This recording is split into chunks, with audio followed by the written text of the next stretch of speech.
Hello guys, तो हमारा ये पार्ट स्टार्ट होता है वहीं से जहाँ से एरी ने अपनी चमक से पूरी वेंडेमेर फैमिली को चौंका दिया था। तीनों यही सोच रहे थे ये लड़की पागल है और एरी हंस रही थी, वो भी अपने अंदाज में। नागिन चिल्लाते हुए कहती है, फिर भी मैं हमारे डेमेन के लिए लेडी को एक सुटेबल पार्टनर नहीं मानती। वो एक नाइट है और तुम एक मेज है ना। एरी एक्टिंग करते हुए मुंह पर हाथ रख कर कहती है, क्या ये अच्छा नहीं है? नागिन सोचती है, क्या ये काम किया? एरी अपना ऐसा फेस बनाते हुए कहती है, मेरे अंदर आग जल रही है। वाओ, कितने गुस्से से कहा है। अगर आपको ये नहीं समझ में आया तो मैं समझा देती हूँ।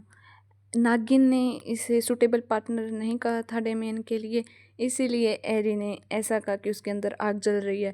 पर ये कुछ ज्यादा ही गुस्सा नहीं हो गया? एरी का ये फेस देखकर नागिन और उसके सपेरे की हवाइयां उड़ जाती हैं। नागिन कहती है, ये क्या है? एरी डेमियन की तरफ देखते हुए कहती है, शायद मुझे ब्यूटीफुल चीजें कुछ ज्यादा ही पसंद है। आप चिंता मत कीजिए, आपका बेटा मेरी ब्यूटीफुल थिंग्स की कलेक्शन में सबसे फर्स्ट आएगा। लेकिन नागिन एरी के पिछले झटके से बाहर ही नहीं निकली थी। नागिन मन में कहती है, मैंने इसे अंडर एस्टिमेट कर दिया। चाहे वो कितने ही अजीब क्यों ना हो, मैंने सोचा था अगर मैं उसके प्राइड को हर्ट करूंगी तो वो शादी को कैंसिल कर देगी। और नागिन की इमेजिनेशन में एरी और डेमियन ऐसे लग रहे होते हैं जिसमें एरी डेमियन से फ्लर्ट कर रही होती है और डेमियन लड़कियों की तरह शर्मा रहा होता है। नागिन सोचती है, ये कोई आम पागल नहीं है। मीटिंग खत्म होते होते शाम हो जाती है। आखिर में एरिसिला ने इस फॉर्मल मीटिंग को कंटिन्यूअसली अटैक करके डोमिनेट कर दिया। एरिसिला जाते हुए कहती है, अच्छा तो मैं चलती हूँ। और एरी पीछे नागिन और सपेरे को चूर चूर होता हुआ छोड़कर जाने लगती है। फिर एरी कैरेज में चढ़ने लगती है। तभी डेमियन कहता है, फेयरवेल माय लेडी। एरी भी कहती है, फेयरवेल योर ग्रेस। लेकिन अचानक से ही एरी अपना फेस डेमियन के आगे ले आती है और एरी को इतना पास देखकर डेमियन ब्लश करने लगता है, वो भी रियल में, ना ही किसी का पॉइंट ऑफ व्यू और ना ही किसी की इमेजिनेशन। एरी भी ब्लश करते हुए कहती है, अब बस शादी बाकी है। डेमियन स्माइल कर कर कहता है, हाँ तो फिर हम बाद में मिलते हैं।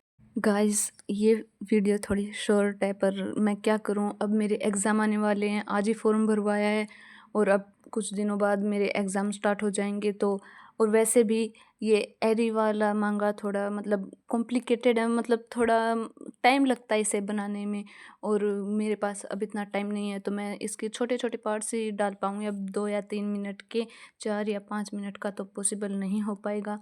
वैसे टाइम उसमें भी लगता था पर क्या करूं, अब ये छोटे छोटे डालने पड़ेंगे मुझे। और वैसे वो एली वाले में तो वो थोड़ा सिंपल है, उसे समझने में भी आसानी होती है, तो वो तो मैं पूरा 4 या 5 मिनट का डाल दूंगी एक चैप्टर। लेकिन ये एरी वाला थोड़ा कॉम्प्लिकेटेड है, इसके जो मीनिंग्स हैं वो थोड़े हार्ड हैं, तो मुझे बार बार में सर्च करना पड़ता है। और वैसे भी मेरी इंग्लिश इतनी ज़्यादा अच्छी नहीं है कि मैं ऐसे मतलब सीधे ही ट्रांसलेट कर लूँ। आई होप कि आप मेरी सिचुएशन समझ पाए होंगे।